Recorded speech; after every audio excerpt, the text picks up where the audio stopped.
Epístola a Diogneto. Introducción por Jonathan Domingo. La Epístola de Diogneto, también conocida como Carta a Diogneto, es una obra cristiana antigua de gran importancia histórica y teológica. Escrita en el siglo II DC, este texto anónimo se destaca por su defensa elocuente del cristianismo en un contexto de hostilidad y persecución. En esta introducción, exploraremos los temas, el trasfondo histórico y la relevancia de esta obra para la comprensión del cristianismo primitivo. La Epístola de Diogneto es una carta dirigida a un tal Diogneto, cuya identidad exacta sigue siendo desconocida. El autor se presenta como un cristiano ansioso por explicar la fe cristiana y su distinción de las prácticas y creencias paganas predominantes en la sociedad romana de la época. La carta se destaca por su tono apasionado y su profundo compromiso con la verdad del Evangelio.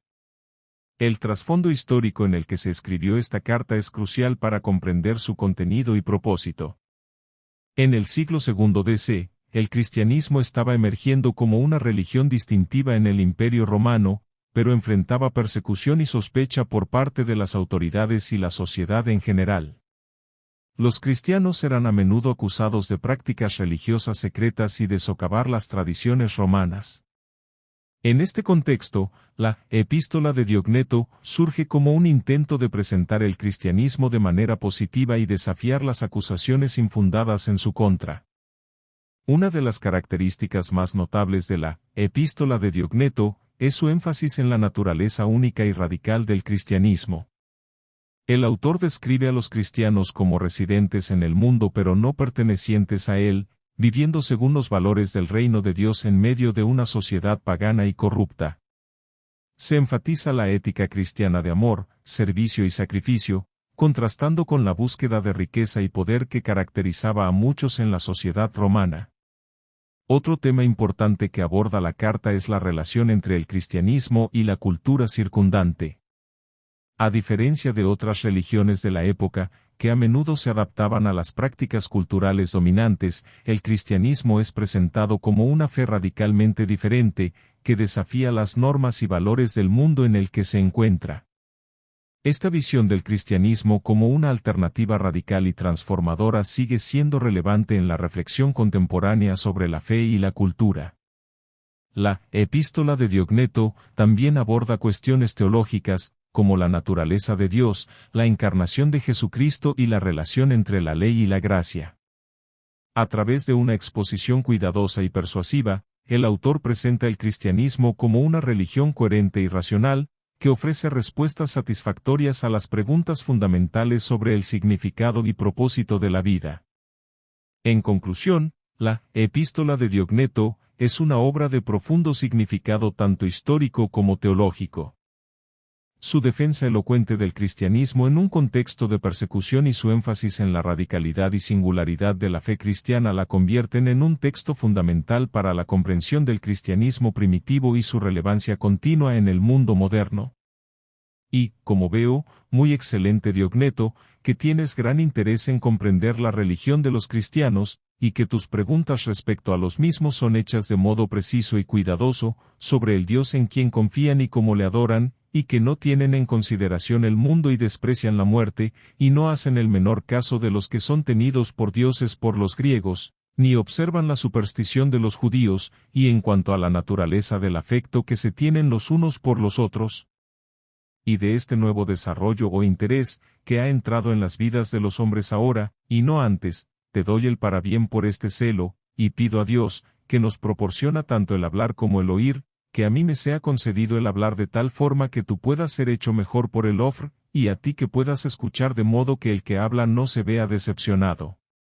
2. Así pues, despréndete de todas las opiniones preconcebidas que ocupan tu mente, y descarta el hábito que te extravía, y pasa a ser un nuevo hombre, por así decirlo, desde el principio, como uno que escucha una historia nueva, tal como tú has dicho de ti mismo. Mira no solo con tus ojos, sino con tu intelecto también. ¿De qué sustancia o de qué forma resultan ser estos a quienes llamáis dioses y a los que consideráis como tales? ¿No es uno de ellos de piedra, como la que hollamos bajo los pies, y otro de bronce, no mejor que las vasijas que se forjan para ser usadas, y otro de madera, que ya empieza a ser presa de la carcoma, y otro de plata, que necesita que alguien lo guarde para que no lo roben, y otro de hierro, corroído por la herrumbre, y otro de arcilla, material no mejor que el que se utiliza para cubrir los servicios menos honrosos? ¿No son de materia perecedera?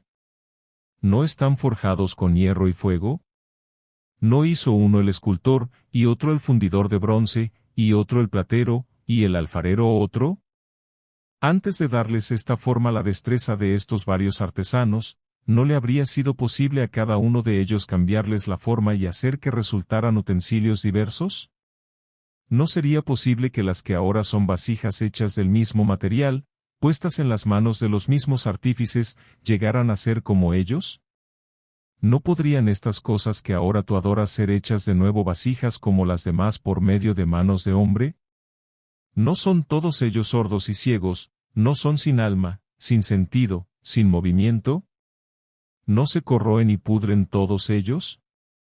A estas cosas llamáis dioses, de ellas sois esclavos, y las adoráis, y acabáis siendo lo mismo que ellos. Y por ello aborrecéis a los cristianos, porque no consideran que éstos sean dioses. Porque, ¿no los despreciáis mucho más vosotros? ¿Que en un momento dado les tenéis respeto y los adoráis? ¿No os mofáis de ellos y los insultáis en realidad, adorando a los que son de piedra y arcilla sin protegerlos, pero encerrando a los que son de plata y oro durante la noche, y poniendo guarda sobre ellos de día, para impedir que os los roben? Y, por lo que se refiere a los honores que creéis que les ofrecéis, si son sensibles a ellos, más bien los castigáis con ello, en tanto que si son insensibles les reprocháis al propiciarles con la sangre y sebo de las víctimas.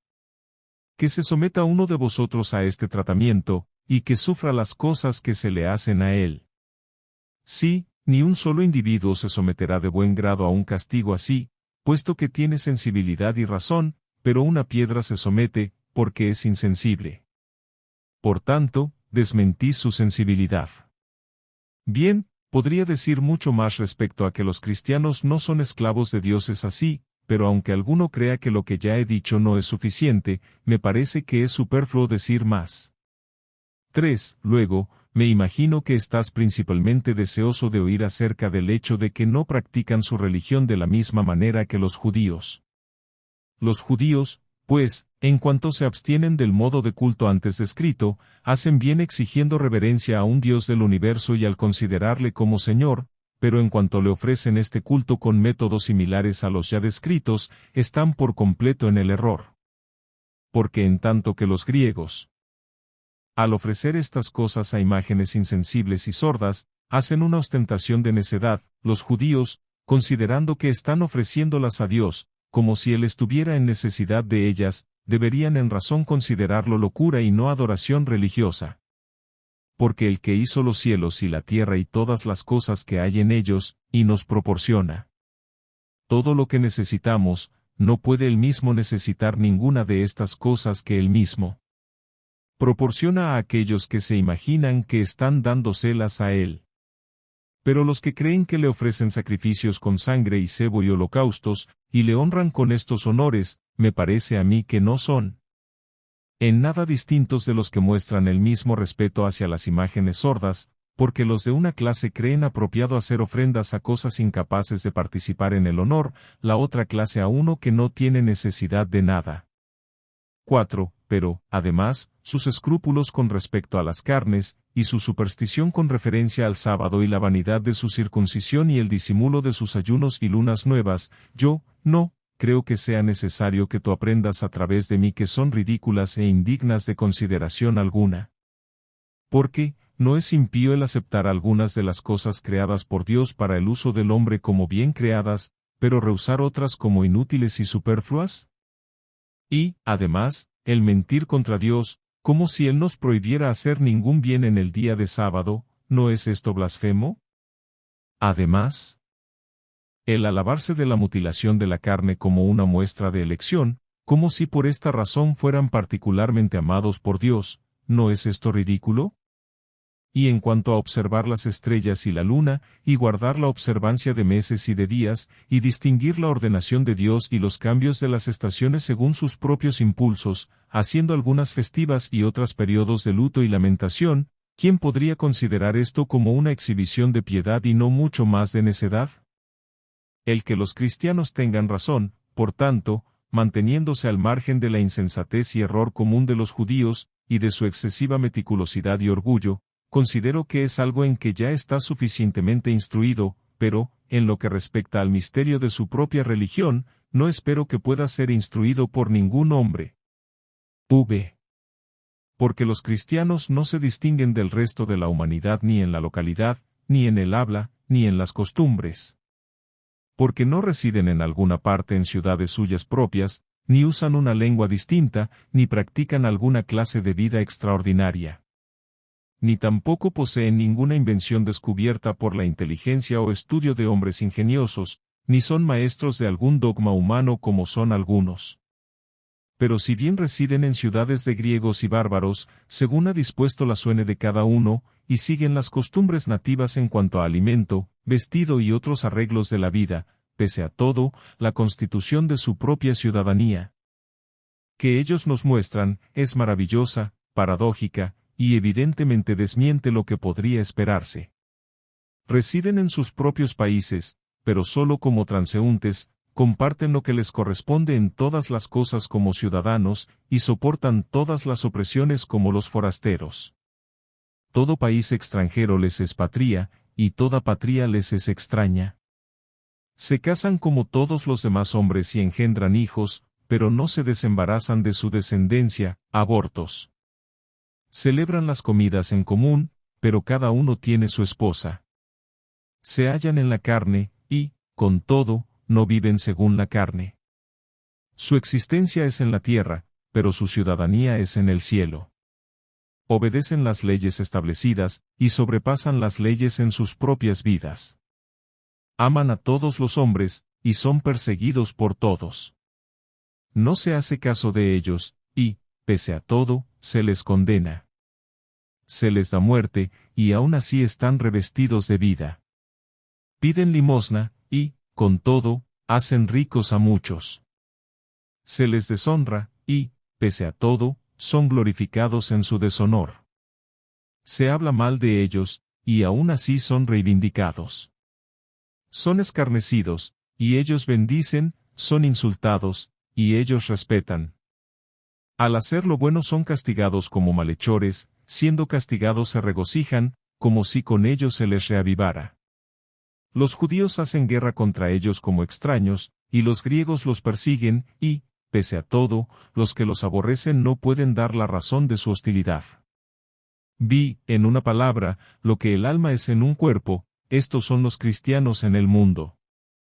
El alma se desparrama por todos los miembros del cuerpo, y los cristianos por las diferentes ciudades del mundo. El alma tiene su morada en el cuerpo, y, con todo, no es del cuerpo. Así que los cristianos tienen su morada en el mundo, y aún así no son del mundo. El alma que es invisible es guardada en el cuerpo que es visible, así los cristianos son reconocidos como parte del mundo, y, pese a ello, su religión permanece invisible. La carne aborrece al alma y está en guerra con ella, aunque no recibe ningún daño, porque le es prohibido permitirse placeres, así el mundo aborrece a los cristianos, aunque no recibe ningún daño de ellos, porque están en contra de sus placeres. El alma ama la carne, que le aborrece y ama también a sus miembros, así los cristianos aman a los que les aborrecen. El alma está aprisionada en el cuerpo, y, con todo, es la que mantiene unido al cuerpo, así los cristianos son guardados en el mundo como en una casa de prisión, y, pese a todo, ellos mismos preservan el mundo. El alma, aunque en sí inmortal, reside en un tabernáculo mortal, así los cristianos residen en medio de cosas perecederas, en tanto que esperan lo imperecedero que está en los cielos.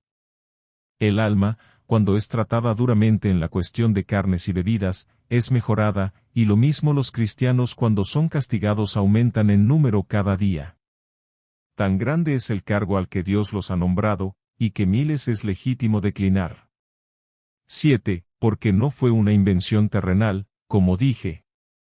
Lo que les fue encomendado, ni se preocupan de guardar tan cuidadosamente ningún sistema de opinión mortal, ni se les ha confiado la dispensación de misterios humanos. Sino que, verdaderamente, el Creador Todopoderoso del universo, el Dios invisible mismo de los cielos plantó entre los hombres la verdad y la santa enseñanza que sobrepasa la imaginación de los hombres, y la fijó firmemente en sus corazones, no como alguien podría pensar, enviando a la humanidad a un subalterno, o a un ángel, o un gobernante, o uno de los que dirigen los asuntos de la tierra, o uno de aquellos a los que están confiadas las dispensaciones del cielo, sino al mismo artífice y creador del universo, por quien él hizo los cielos, y por quien él retuvo el mar en sus propios límites, cuyos misterios, ordenanzas, observan todos los elementos fielmente, de quien, el sol, ha recibido incluso la medida de su curso diario para guardarlo, a quien la luna obedece cuando él le manda que brille de noche, a quien las estrellas obedecen siguiendo el curso de la luna, por el cual fueron ordenadas todas las cosas y establecidos y puestos en sujeción, los cielos y las cosas que hay en los cielos, la tierra y las cosas que hay en la tierra, el mar y las cosas que hay en el mar, fuego, aire, abismo, las cosas que hay en las alturas, las cosas que hay en lo profundo, las cosas que hay entre los dos. A éste les envió Dios. Creerás, como supondrá todo hombre, que fue enviado para establecer su soberanía. ¿Para inspirar temor y terror? En modo alguno. Sino en mansedumbre y humildad fue enviado. Como un rey podría enviar a su hijo que es rey, él le envió como enviando a Dios, le envió a él como un hombre, a los hombres, le envió como Salvador, usando persuasión, no fuerza, porque la violencia no es atributo de Dios. Él le envió como invitándonos, no persiguiéndonos, él le envió como amándonos, no juzgándonos. Porque él enviará en juicio, y ¿quién podrá resistir su presencia? ¿No ves, que los echan a las fieras para que nieguen al Señor, y, con todo, no lo consiguen? ¿No ves que cuanto más los castigan, tanto más abundan? Estas no son las obras del hombre, son el poder de Dios, son pruebas de su presencia. 8. ¿Por qué? ¿Qué hombre tenía algún conocimiento de lo que Dios es, antes de que Él viniera? ¿O aceptas tú las afirmaciones vacías y sin sentido de los filósofos presuntuosos, de los cuales, algunos dijeron que Dios era fuego, invocan como Dios a aquello a lo cual irán ellos mismos, y otros agua, y otros algún otro de los elementos que fueron creados por Dios? Y, pese a todo, si alguna de estas afirmaciones es digna de aceptación, cualquier otra cosa creada podría lo mismo ser hecha Dios. Sí, todo esto es charlatanería y engaño de los magos, y ningún hombre ha visto o reconocido a Dios, sino que Él se ha revelado a sí mismo. Y Él se reveló, a sí mismo, por fe, solo por la cual es dado el ver a Dios.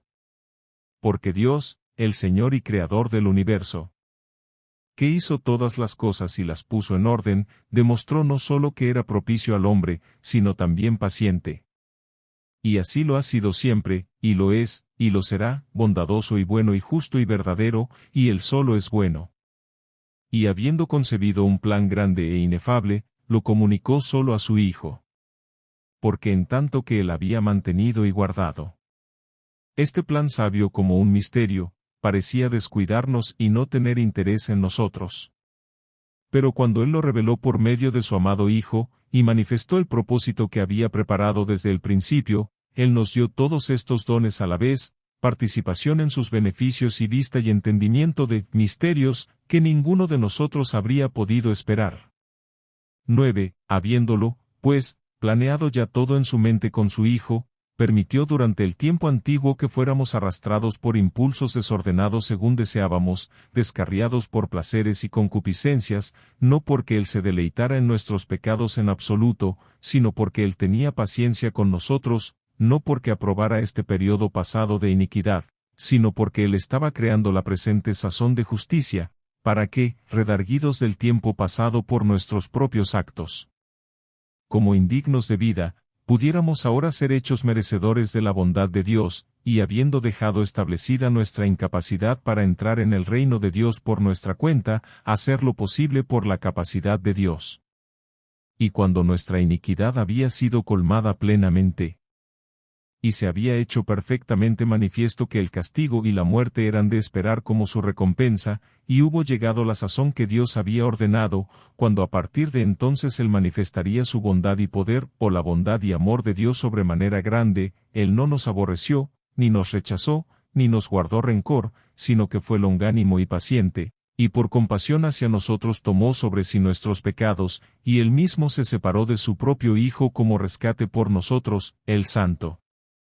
Por el transgresor, el inocente por el malo, el justo por los injustos, lo incorruptible por lo corruptible, lo inmortal por lo mortal. Porque, ¿qué otra cosa aparte de su justicia podía cubrir nuestros pecados? ¿En quién era posible que nosotros, impíos y libertinos, fuéramos justificados, salvo en el Hijo de Dios?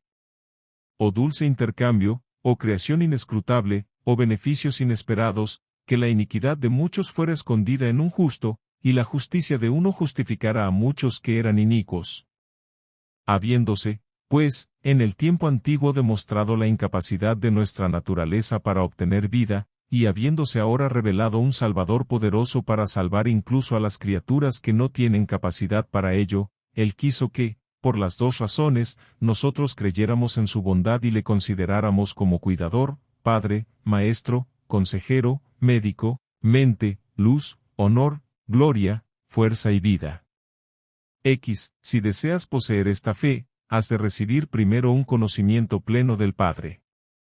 Porque Dios amó a los hombres, por amor a los cuales había hecho el mundo, a los cuales sometió todas las cosas que hay en la tierra, a los cuales dio razón y mente, a los cuales solamente permitió que levantaran los ojos al cielo, a quienes creó según su propia imagen, a quienes envió a su Hijo unigénito, a quienes Él prometió el reino que hay en el cielo, y lo dará a los que le hayan amado. Y cuando hayas conseguido este pleno conocimiento, ¿de qué gozo piensas que serás llenado, o cómo amarás a aquel que te amó a ti antes? Y amándole serás un imitador de su bondad. Y no te maravilles de que un hombre pueda ser un imitador de Dios. Puede serlo si Dios quiere. Porque la felicidad no consiste en enseñorearse del prójimo, ni en desear tener más que el débil, ni en poseer riqueza y usar fuerza sobre los inferiores, ni puede nadie imitar a Dios haciendo estas cosas, si estas cosas se hallan fuera de su majestad. Pero todo el que toma sobre sí la carga de su prójimo, todo el que desea beneficiar a uno que es peor en algo en lo cual él es superior, todo el que provee a los que tienen necesidad las posesiones que ha recibido de Dios, pasa a ser un Dios para aquellos que lo reciben de Él, es un imitador de Dios. Luego, aunque tú estás colocado en la tierra, verás que Dios reside en el cielo, entonces empezarás a declarar los misterios de Dios, entonces amarás y admirarás a los que son castigados porque no quieren negar a Dios, entonces condenarás el engaño y el error en el mundo, cuando te des cuenta que la vida verdadera está en el cielo, cuando desprecies la muerte aparente que hay en la tierra, cuando temas la muerte real, que está reservada para aquellos que serán condenados al fuego eterno que castigará hasta el fin a los que sean entregados al mismo. Entonces admirarás a los que soportan, por amor a la justicia, el fuego temporal, y los tendrás por bienaventurados cuando veas que el fuego. Epílogo 11. Mis discursos no son extraños ni son perversas lucubraciones, sino que habiendo sido un discípulo de los apóstoles, me ofrecí como maestro de los gentiles, ministrando dignamente, a aquellos que se presentan como discípulos de la verdad, las lecciones que han sido transmitidas.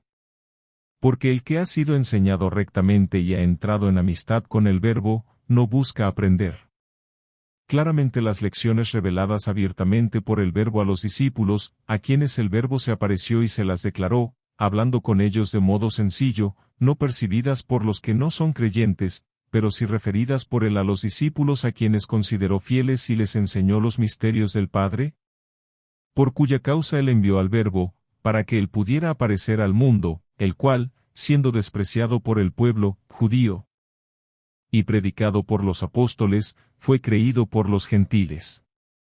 Este Verbo, que era desde el principio, apareció ahora y, con todo, se provee que era antiguo, y es engendrado siempre de nuevo en los corazones de los santos.